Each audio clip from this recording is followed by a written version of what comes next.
सोमवार के दिन कौन सी तिथि? जम के बोलो, अष्टमी। सोमवार के दिन अगर अष्टमी तिथि पड़े और उस दिन अगर 5 बेलपत्र भगवान शिव को समर्पित कर दी जाए तो व्यक्ति जो सोचकर, जिस कामना से, जिस मनवांछित फल के लिए बेलपत्र चढ़ाता है, उसकी वो कामना मात्र 3 महीने में पूरी हो जाती है। मात्र 3 महीने। एक बात बहुत सुंदर है, ध्यान रखिएगा थोड़ा सा। कभी अगर मौका लगे, सोमवार की अष्टमी पड़ जाए, क्या पड़ जाए सोमवार की? जम के बोलो जरा, अष्टमी।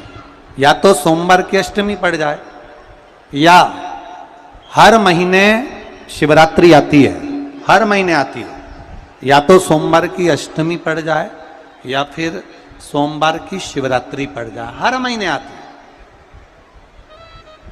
प्रयास करना कहीं से देसी गाय का दूध मिल जाए, थोड़ा सा दूध देसी गाय का मिल जाए, थोड़ा सा दूध देसी गाय का, थोड़ा सा दूध अगर प्राप्त हो जाए,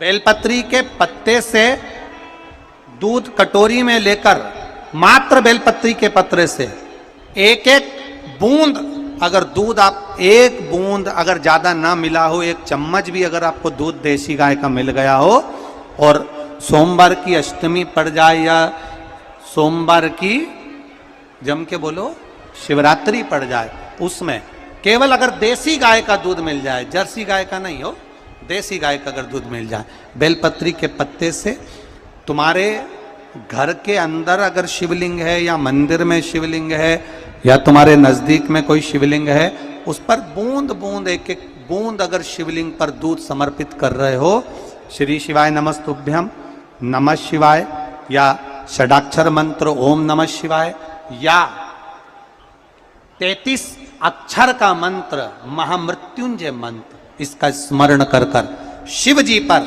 देसी गाय का दूध समर्पित कर कर इस बेलपत्री को अशोक सुंदरी वाली जगह पर अगर आप समर्पित कर देते हैं, फिर आप जिस भी चीज के लिए अप्लाई करें, मेरा देवाधिदेव महादेव आपका हाथ पकड़कर खींचकर आगे बढ़ा ही दे। मेहनत करना,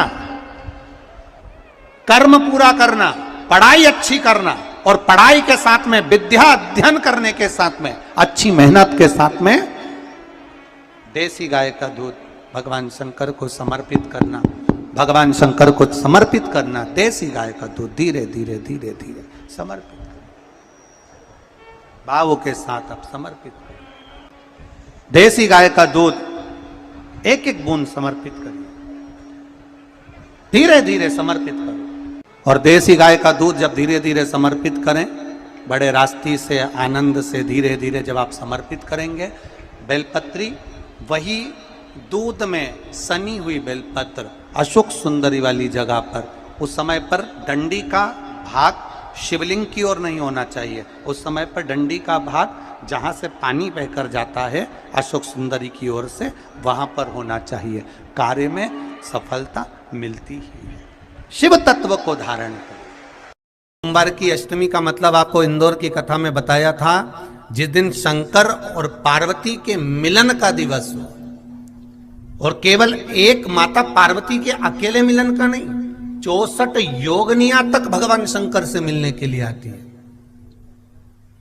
पीला चंदन लगा लेना। कितना लगाना है?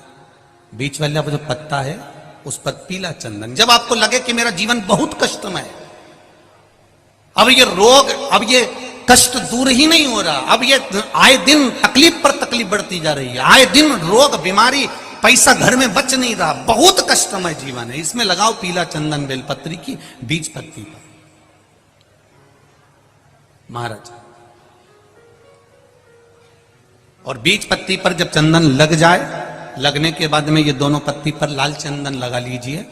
इन दोनों पत्ती के बीच में जो डंडी का भाग होता है, आपको कहा था, आपको स्मरण में होगा शायद, हमने जब बेलपत्री की महत्वता बताई थी तो उस बेलपत्री की महत्वता में कहा था ब्रह्मा विष्णु महेश ये 3 हैं, बोला था। बीच में ये बड़ी पत्ती से लेकर जो 2 पत्तियां होती हैं, इनके बीच में जो जगह बचती है, इसमें मां पार्वती के 64 योगनियां, मां पार्वती अपनी पूर्ण सिद्धि के साथ में जितनी भी देवी के स्वरूप हैं वो माता 64 योगनियां देवी के स्वरूप में यहां पर विराजमान होती हैं। 2 पत्ती के नीचे से जो डंडी होती है नीचे तक, ये पूरी डंडी में 33 कोटि देवी देवताओं विराजमान होते हैं इस पूरी डंडी के अंदर। तो ये बीच वाली पत्ती है, ये जो बीच वाली पत्ती का जो भाग होता है, इस पत्ती के भाग में शहद का प्रयोग कर कर, यहां पीला चंदन, लाल चंदन, शहद का प्रयोग कर कर, इसी तरह से पकड़कर ये बेलपत्री की जो डंडी है वो अशोक सुंदरी पर जब आप समर्पित करें तो जहां से जल बहता है उस ओर पर इस पत्ती को चढ़ाकर केवल आपके हृदय की बात कहकर देव अधिदेव महादेव से कोई भी शिव जी का मंत्र, पंचाक्षर नमः शिवाय, षडाक्षर ओम नमः शिवाय, श्री शिवाय नमस्तुभ्यम, या महामृत्युंजय मंत्र, जो शिव का मंत्र हो आपके पास में, उसको बोलते हुए देवाधिदेव महादेव को धीरे धीरे जल की धार चढ़ाना प्रारंभ करो। जल की धार जब पूर्ण होने लगे, उसमें थोड़ा जल बचे, तब अशोक सुंदरी पर जो तुमने बेलपत्र चढ़ाई है वहां उस जलधार को चढ़ाए। ये प्रयोग आपको केवल सोमवार की अष्टमी पढ़ने पर ही करना है। कौन से दिन करेंगे? जम के बोलिए जरा।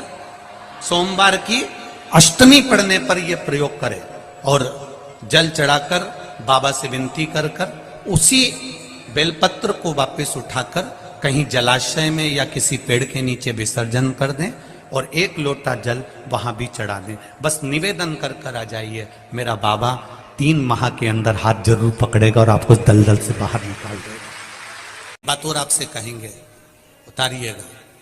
जिसके शरीर में सफेद चमड़ी पड़ने लगती है, चर्म रोग हो जाता है, या चेहरे पर आंख के पास में पूरा कालापन आ जाता है, उसको हमेशा याद रखना है, लाल चंदन का लेपन पीपल के पत्ते पर करिए।